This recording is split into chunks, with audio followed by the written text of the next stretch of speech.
There were no sources, methods, locations, or names of targets that were included in that chat. The decision to conduct this operation had been made long before that conversation took place.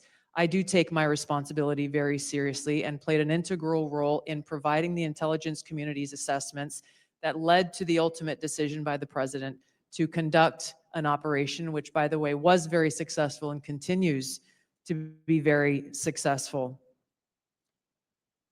I was traveling at the time, and I was not playing a very specific role, as these chats reflect, in much of the conversation that took place there.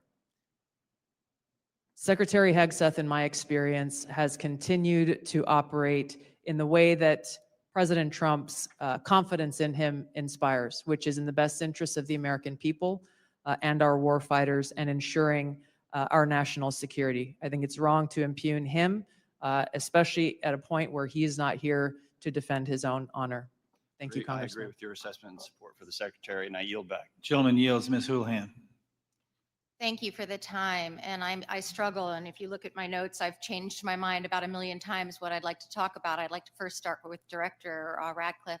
I find it offensive for you to accuse me as a Democrat of not caring about national threats.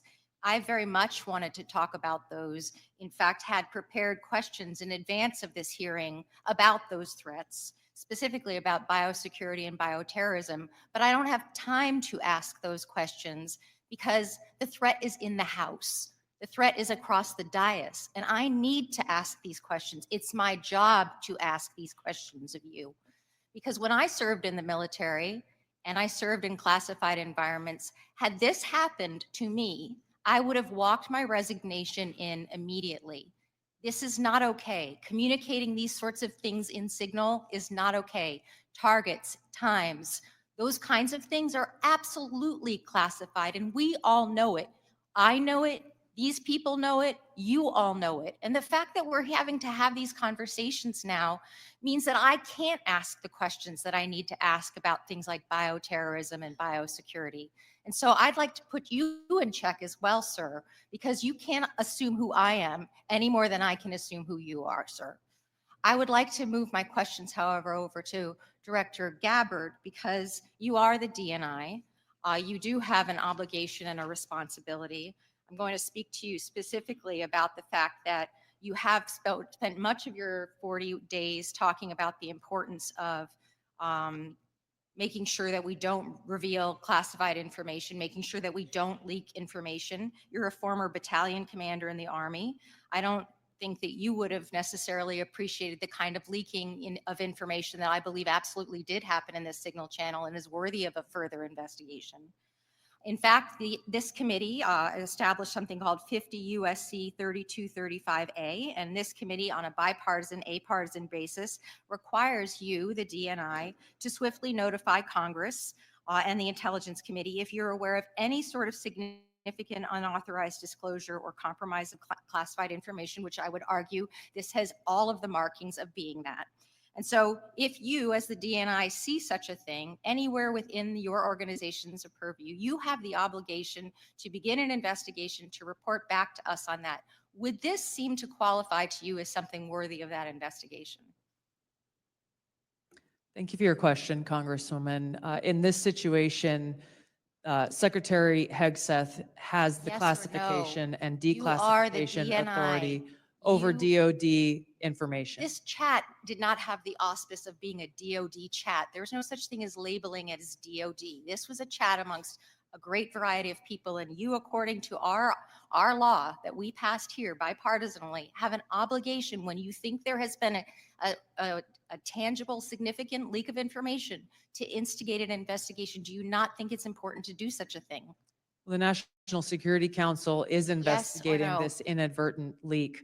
And again, I point to Secretary Hegseth as having the classification. I and would argue that declassification Secretary authority. Hegseth, if he had the dignity that he needs to have, should be walking his resignation in, because I believe that his probably is heading toward being relieved of his duty based on what I think are significant and illegal leaks, most likely.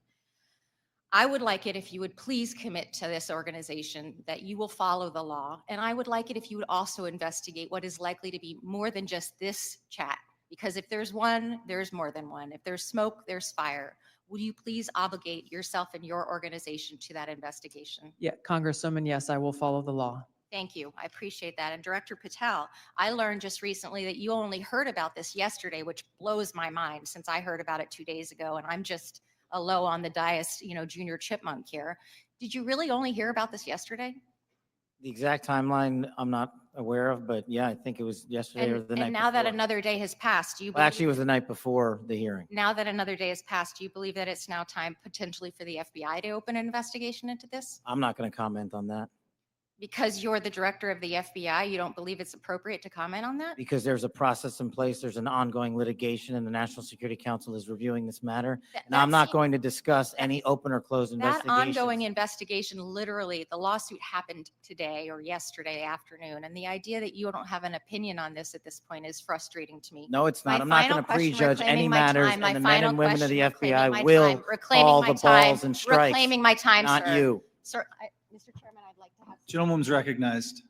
You have Thank 4 you. seconds remaining. No, I have more than You have that. 2 because seconds Mr. remaining. Patel would not add. Gentlewoman's time has expired. Mr. Stubbe. Thank you, Mr. Chairman. Director Gabbard, were there any sources described in the signal chat? No, Congressman. Were there any methods described in the signal chat? No, Were there any locations? no. Therefore, due to the fact that there were no sources, no methods, nor locations described in the signal chat, it does not make the discussion classified. Is that correct? That is up to the Secretary of Defense determination. The Democrats are obviously making the assertions that what was in the signal chat was classified and claiming that Secretary Hegseth put this war plan out to the world, which he clearly did not. Were there any names in the signal chat? No, Any targets? no, Any locations? no, Was there a unit name or location of that unit? there was not. Were there any routes described in the signal chat? No. Wouldn't an operational plan contain that type of information? Every operational plan I've ever seen has contained that information. Thank you. Shifting to the real threats to America, the southern border. Due to the previous administration's open border policies, they allowed over 10 million illegals into our country. And during that time, there was 1,511 terrorist-related encounters at land border ports of entry, according to CBP. As someone who fought in the war on terror, I find this deeply offensive that the previous administration would sacrifice the security and safety of the American people in the manner in which they allowed terrorists, criminals, and rapists into our country.